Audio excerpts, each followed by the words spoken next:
We fixin' to make this town real smoking. Tekken 8 has been out for about 3 or 4 days and the game is extremely fun. All of the criticisms I had about Yoshimitsu back 2-2 activating heat, all of that stuff out the window. The character is extremely fun and honestly feels extremely strong. This might be one of the strongest modern versions of Yoshi we have ever seen. I'm having a blast with the game and so is everyone else. But there is something that's currently going on and it's creating a problem. The problem is only going to get bigger and bigger and bigger. And if you guys seen how I've been talking about Tekken 8, Mortal Kombat, and Street Fighter, problems is like bound to come up. But how will the developers react to the situation? That's what destroyed Tekken 7. Inactivity when it comes to netcode, cheaters, pluggers, hackers. All of the madness was left unchecked, and now those things are starting to return in Tekken 8 because you never did anything in Tekken 7, so why would they stop in Tekken 8? So here we are. The problem they never fixed, they never addressed, it's coming back to haunt us. Two things that I want to talk about in this video. The first one is very simple. Plugging. Day one, there was people plugging in ranked, obviously. A lot of people were shocked to see a streamer, a content creator, plugging in ranked. Like, what is that backsway, dude? I'm not playing that shit, dude. I'm too tired for that fucking bullshit. When we say these things, we expect it to be like some random person, but really it'd be the streamers doing the same exact things that we're all complaining about. At the time of recording, there is a total of 4 players, 2 Reynas, 1 Lily, and a Sanchez. All 4 of these players climbed the ranks by boosting. So you have plugging, you have boosting. If you guys paid attention to the marketing campaign of Tekken 8, Michael Murray, he literally says they changed the whole ranking format, the whole 1st to 2, because they didn't want players boosting. Boosting was a very big problem back in Tekken 7, and people found a workaround. 4 people, 4 days into the lifespan, are already at the top ranks and they're boosting. And this is only the start. I remember back in Xbox days like Tekken 7, there was one person who had multiple accounts, all with the Goku profile picture sitting at the top. We're heading towards that path. And once again, what is Bandai Namco going to do about it? You have people plugging, you have people boosting. 2 things that cannot go unannounced. I was watching on Twitter, just seeing all the different content creators battling for the top spot. Joe Crush was really high up there, Penny is really high up there on the screenshot, and then now all the glory is gone. The first person to reach the highest rank is a booster. Will Bandai Namco, as a person who's responding to Tekken Gamer, punish these people for plugging and boosting and all of these things? This other problem is really massive as well, and it's going to take a lot more explanation.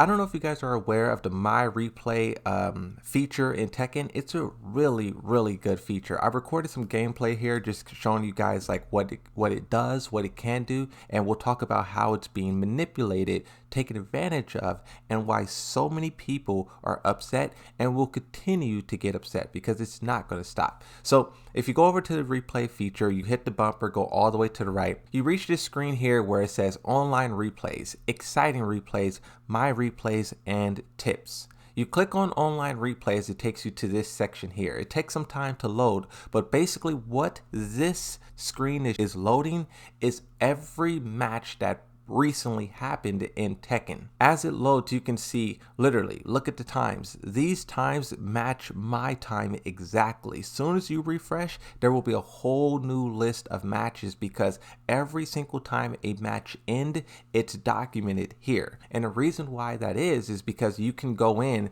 and learn from these experiences.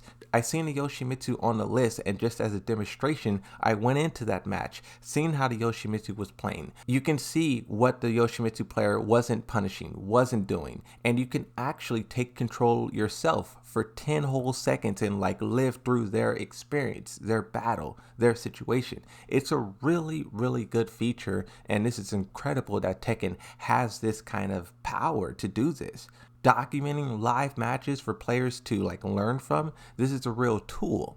But also, if it goes unchecked, tools can definitely be manipulated. Now, the issue is with all of these things is there's currently a few YouTube channels, there's going to be more and more that pops up. There's only 2 that I've seen so far, but they are going into the Tekken 8 replays and they're looking for high profile players, Anakin, Little Majin, whoever they can find, and they're uploading all of that stuff to YouTube. These videos are popping off. The views on them are staggering. They're starting to get a lot of traction from those players whose matches are being used, and they're not happy about it. A tweet here from Fergus says, "Is there any way to make replays private? I don't really like scalper channels uploading random matches of me." I also had a tweet from Little Majin, but I lost it. Oops.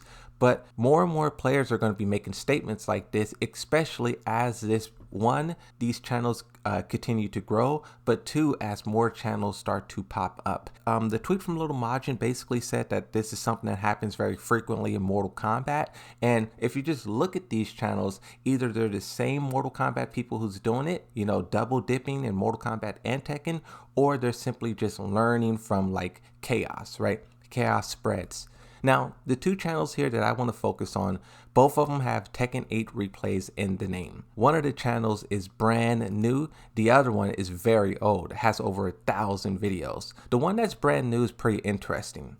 Brand new, almost 2,000 subscribers. It's soon to be monetized. That process takes a little bit of time. I don't know if what they're doing is breaking terms of service, but I do know in the past when people were uploading content that's not their own and monetizing it, when YouTube heard wind of that, they would demonetize it. So I don't know if this whole channel will be demonetized or what actually will happen. But you can see here, this person is literally just dumping gameplay. Kokoma, Rangchu, Low-High, Shadow, Joe Crush, whatever player they can find at Mortal Kombat Champion, Ninja Killer, they upload it. The other channel is far more interesting. This one, like I said, it wasn't created for this purpose. This channel existed before. I went back and I looked at what was the oldest thing this channel was uploading, and it was Tekken 7 content. It was a pretty typical channel, some Josie videos, some Shahid videos. The views on this channel was in the hundreds to 200s. I looked at the most popular videos on this channel, and it's a Tekken 7 video with 50,000 views. There's a Tekken 8 video of JDCR versus Ulsan that has 50,000 views. You can see how quickly and fast this issue is spreading. Before Tekken 8 came out, this person, I think this is hilarious, was uploading cracked gameplay. Shahid mostly, but you had some Brian Fury in there as well. This is why I went so hard on the whole Arsenal and Ash crack situation, is because when Bandai Namco put out these empty threats, these empty statements, that sends a strong message to everyone that it's free game. Do whatever you want, no responsibilities, no one's held accountable. You just do what you want and no one can stop you. This channel went from uploading Tekken 7 gameplay, okay cool, to cracked gameplay. Beyond the cracks, once the game releases, this is when things really starts to turn up. You can see instantly how the views skyrocket. This is catching a lot of players' attention. I really just want to make this video because we're seeing the start of something new. If the developers do not intervene and either DMCA this channel or YouTube gets involved, I don't know, this is going to be a massive problem in terms of like interfering with other people's, because it's like the My Replays is all about learning and teaching, but there's people who are using it and they're abusing it, and you have to ask the question,